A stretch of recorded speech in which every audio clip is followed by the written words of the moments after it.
you will go down in history as unequivocally and inarguably the worst president in American history. He leaves office with his campaign chairman and his deputy campaign chairman convicted felons. With his most long-standing political advisor, Roger Stone, a convicted felon. With his campaign manager, Steve Bannon, under federal indictment and awaiting trial.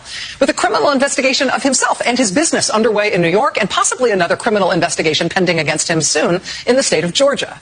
With the last two banks on earth that would still do business with him pledging now to never do so again. One of them closing his accounts and calling on him to resign the presidency. The other one is the one to which he has personally guaranteed over $300 million in outstanding loans, which are soon coming due, with no one having any sense of how he will possibly pay them. With his business interests cratering at home and across the globe, with a live question in play as to whether he will be the first president to ever face a lifetime legal ban on him ever running for office again.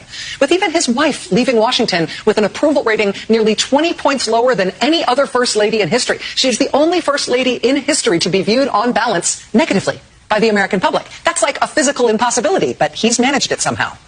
His longtime fixer and lawyer is also not only now a convicted felon, he's one who has cooperated and is cooperating in an ongoing way with multiple ongoing investigations into the president, including the criminal bank fraud and tax fraud one that is ongoing in New York. His niece is suing him to get the inheritance she says he stole from her. He's soon going to be deposed in a defamation case brought by a woman who says he raped her and who says she saved a dress with his DNA on it to prove it. The company that was lined up to broker the sale of his now flagship property, his D.C. hotel, that company now refuses to be associated with him and will have nothing to do with the sale. The city where he was born and raised and lived his whole life before the White House, New York City, has canceled all its Trump Organization contracts. He, of course, in the middle of his one term in office, said good riddance to New York and moved to Florida, apparently out of some combination of spite and tax interests. But even still, his neighbors in Palm Beach, Florida, are asking that town to enforce zoning and tax rules in order to prevent him from actually moving in there full time. And the PGA won't put tournaments at his golf courses anymore.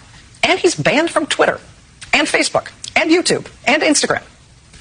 And apparently they can't find anyone to come to the sore loser send-off that he's throwing